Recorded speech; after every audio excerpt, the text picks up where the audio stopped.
So you are probably at the origin of the new rush or now it's almost old rush in the Hamptons, right, with your gallery? Well, I think so, but it was kind of a coincidence because as soon as, March, April hit in New York, since we have a house in East Hampton for many years, I thought, I need to have an office in the Hamptons because I have 3 kids. And I thought, very difficult to work at home. So I need to have, an office. So I started looking around at offices. So I looked around, but then when I looked around, I found this building that had about 3 or 4 empty spaces. And the building was quite exceptional for 2 reasons. Number one, it's in center of town. So it's in the center of the town of East Hampton. East Hampton is about 2 hours away driving from New York. It's about 220 kilometers. And then the second reason, it had very high ceilings. The ceiling height is more than 4 meters high. And then I thought, maybe I can take that space just for, having as an office. I can install some art. I can have my staff work out of there. I can have some staff meetings there. Why not? And then I asked the price, and it was actually very reasonable.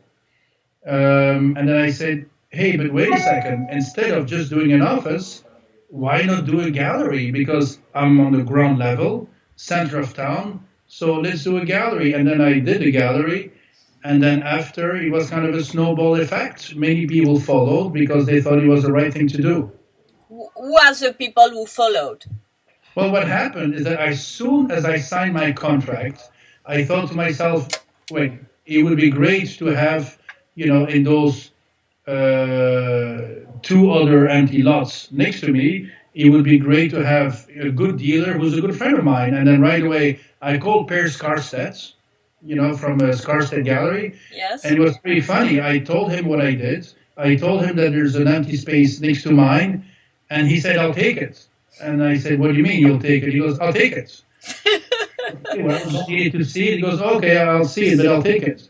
And he called the broker that night, and he said, "Listen, I'm interested in the space." So he went to see the next day. It's 12 o'clock. He went to see the next day, and he took it. But without seeing the space? No, he did go see the next day, but in his mind, he was committed to taking it because I think he's trusted my judgment. Okay. But then it was funny. So the next day, when he goes to view the space, and I'm there with him, who is looking at his space that he ended up taking and the empty lot next to his? Sotheby's. And then right away, I told Sotheby's, listen, I committed to that space, and Per is going to commit to that space, so it would be great if you guys would take that space. And then they said, immediately, we'll take it. So then right away, we had those, basically it became a gallery building, and that's it. But it's for a short-term location, for short-term renting? Well, I think we all signed a 3-year lease. 3 years? Yeah, 3 years, because it's something that, first of all, it makes so much sense. Of course, with COVID, it makes a lot of sense, but even without COVID, it makes a lot of sense. Like I said, it's not a big financial commitment to have a year-long gallery there, and, the potential reward is absolutely extraordinary. Why? I would say, Judith, that most probably, if you look at, all of the Hamptons, so you put Southampton, Bridgehampton, East Hampton, Montauk, I would say that whole row is, in my opinion, the place where you have the most art buyers in the world, period. In the world, yeah.